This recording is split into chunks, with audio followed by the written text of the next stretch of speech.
Сәлеметсіздер ме? Бүгін біздің кезекті сабағымыз Қытай тілін 5 минутта үйренеміз.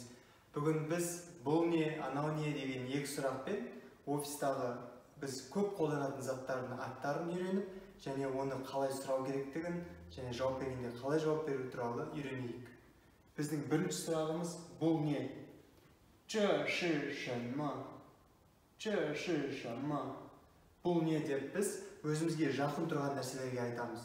Егер өзімізден алыс тұрған нәрсеге анау не деп сұрайтын болсақ, онда 那是什么? 那是什么? Анау не? Мысалы, алыстан көрсетеміз да 那是什么деп сұраймыз. Егер жақындағы бір нәрсе болса, ол көрсетіп 这是什么деп сұраймыз. Енді бүгін бізде заттар бар, сол заттармен танысайық. Бірінші бізде күнтізбе. Күнтізбе 热力. 热力. Күнтізбе 热力. Келесі бізде қалам. 笔. 笔. 笔. Қаламмен жазатын нәрсе қағаз. 纸. 纸. 纸. Және бізде екі түрлі телефон бар. Бірі бұрынғы біздің сыммен жалғанған телефон. Ол 電話. 電話. 電話. Ал қазір біздегі заманауи телефондарымыз ол ешқандай сымы жоқ. Ол 手机. 手机. Ұялы телефон. 手机. 手機. Және офиста біз компьютермен жұмыс істеп, қағаздан өзіміздің жұмыстарымызды шығаратын нәрсе принтер. Ол 打印机.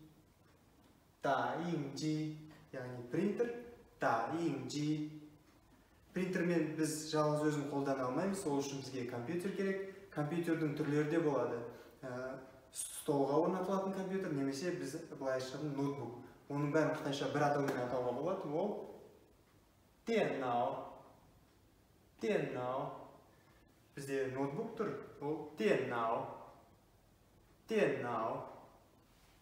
Енді осы заттарды қолданып, біз осы екі сұрақты қолданайық. Мысалы, 这是什么? Бұл не? 这是热力.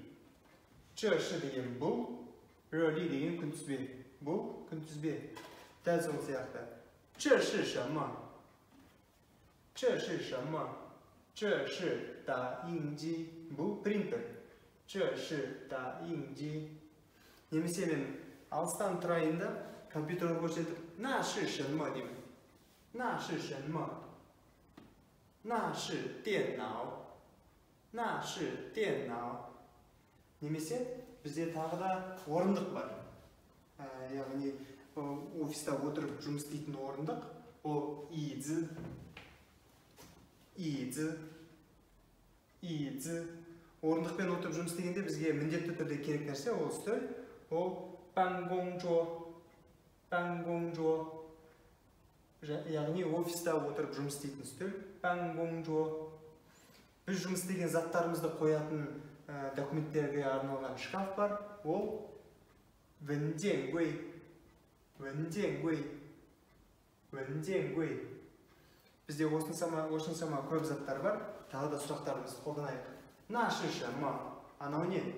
那是文件柜. Анау документтерге арналған шкаф. 那是什么? Анау не? 那是椅子. Осы заттар сіздерде үйлеріңізде болса, осы заттарды сұрақтармен байланыстырып, бір-біріңізбен немесе өзіңізге бір практика ретінде жасап, сұрақ-жауап ойын ойнап көріңіз. Келесі сабақта кездескенше.